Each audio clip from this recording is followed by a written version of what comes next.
Le bouddhisme humaniste, l'intention première de Bouddha, par Vénérable Maître Xing Yun.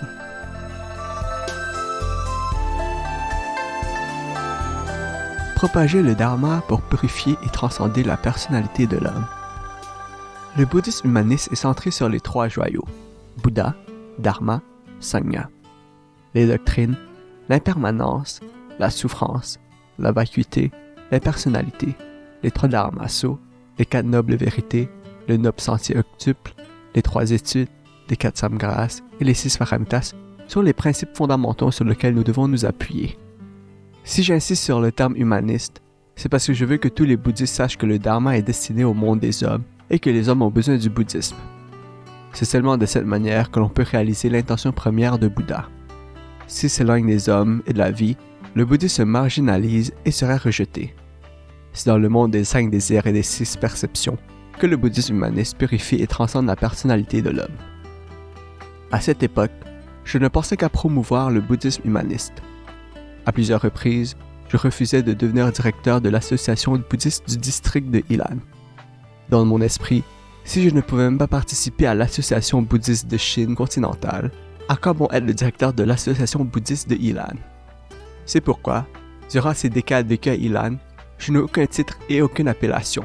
Je n'étais qu'un bronze, un monastique. Tout le monde m'appelait le Vénérable de Ilan ou le Vénérable de la Porte du Nord. Beaucoup de gens ne connaissaient même pas mon nom, Xing Yun.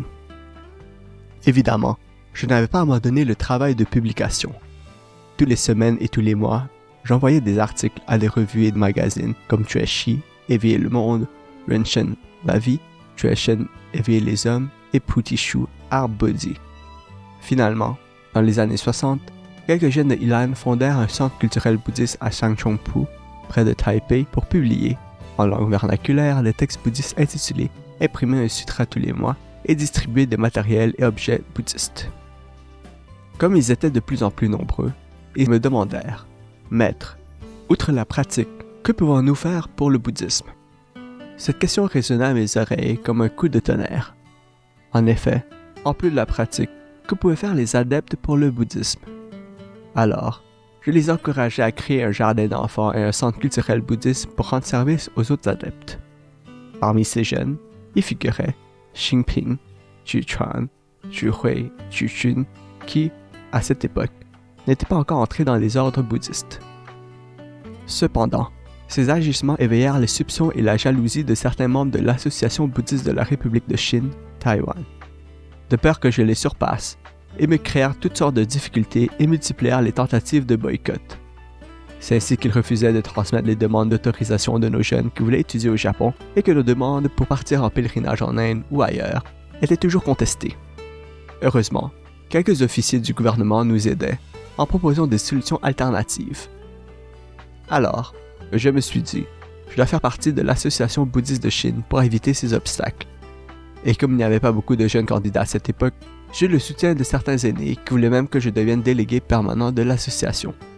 Mais, d'un côté, je voulais seulement être secrétaire en chef pour planifier et promouvoir des activités pour le bouddhisme, et de l'autre côté, je trouvais que ma condition sociale ne concordait pas vraiment avec l'association au sein de laquelle je n'avais aucune possibilité de proposer ou changer quelque décision que ce soit. C'est pour cela que j'écrivais un article intitulé « Pourquoi j'ai dû décliner le poste de délégué permanent de l'Association bouddhiste de la République de Chine ». Sans doute à cause de mon jeune âge, et aussi, et surtout, à mon manque d'expérience, j'avais publié un article dans le magazine La Vie pour proposer de nombreuses idées sur la réforme du bouddhisme, et ce faisant, j'avais offensé certains aînés du monde bouddhiste. De plus, quand nous rédigeâmes le magazine mensuel Flot déchaîné, nous hissîmes des suggestions quelque peu aventureuses et les bouddhistes conservateurs nous tinrent pour des fléaux et des bêtes fauves. Dès qu'ils entendaient nos noms, ils nous considéraient comme les quatre rebelles du début du Kuomintang, Sun Yat-sen, Yan He-ling, Chen Xiaobai et You Lie, ou comme Mao Zedong, le meneur du Parti communiste, et ils nous évitaient. De plus, je suis originaire de Jiangsu et de nombreux de mes condisciples de Jiangsu voulaient entrer dans l'association bouddhiste. Aussi, les membres de l'association se montraient-ils intransigeants. Je pensais que je ne devais pas espérer quoi que ce soit.